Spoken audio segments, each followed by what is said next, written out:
The Earth receives an astonishing 173,000 terawatts of solar energy from the sun. That's more than 10,000 times the total energy consumed by all of humanity.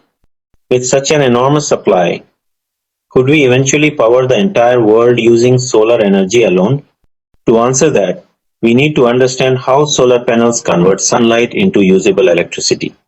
These panels consist of smaller units called solar cells, most commonly made from silicon, a semiconductor, and the second most abundant element in Earth's crust.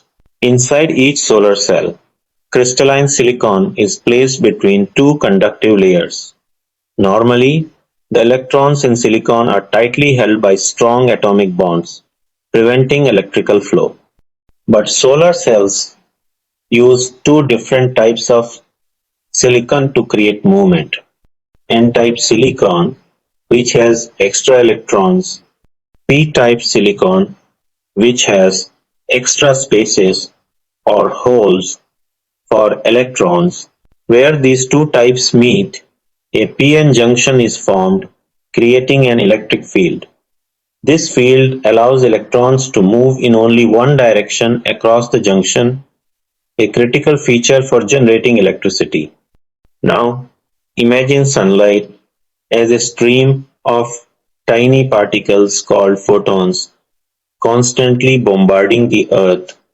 When a photon hits the silicon with enough energy, it can knock an electron loose, leaving behind a positively charged hole.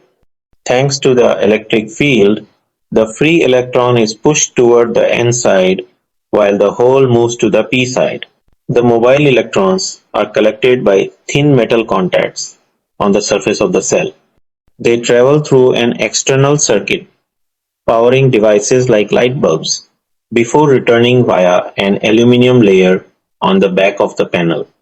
Each cell generates about half a volt, but by connecting many cells in a module, we can produce enough power for everything from phones to homes.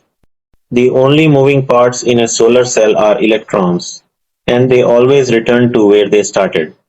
With no physical wear and tear, solar panels can last for decades. So, what's preventing a global shift to solar energy? Politics and powerful industries play a role, but let's focus on the technical and logistical challenges. For starters, solar energy is not evenly distributed. Some places receive far more sunlight than others, and its not consistent output drops on cloudy days and vanishes at night. To rely entirely on solar, we'd need ways to store excess energy and transport electricity from sunny regions to places that need it. Energy storage technologies like advanced batteries and grid infrastructure upgrades would be essential. Another issue is efficiency. Not all sunlight is absorbed, some is reflected, and some electrons fall back into their holes before doing any useful work.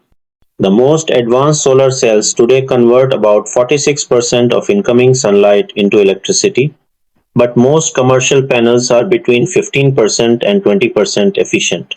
Despite these limits, powering the entire world with solar energy is technically possible even with today's technology. It would require significant investment and space from tens to hundreds of thousands of square miles. That may sound massive, but the Sahara Desert alone spans over 3 million square miles. Meanwhile, solar technology is rapidly improving. Panels are becoming cheaper and more efficient, competing directly with electricity from traditional grids. Innovations like floating solar farms may revolutionize how and where we generate power. In fact, for over a billion people around the world who still lack reliable access to electricity, particularly in sunny, developing regions, solar is already the best option. It's cleaner, cheaper, and safer than alternatives like kerosene. For places with long winters or frequent cloud cover, such as Finland or Seattle, fully relying on solar may still be a challenge. But for much of the world, the solar revolution has already begun and the future is full of light.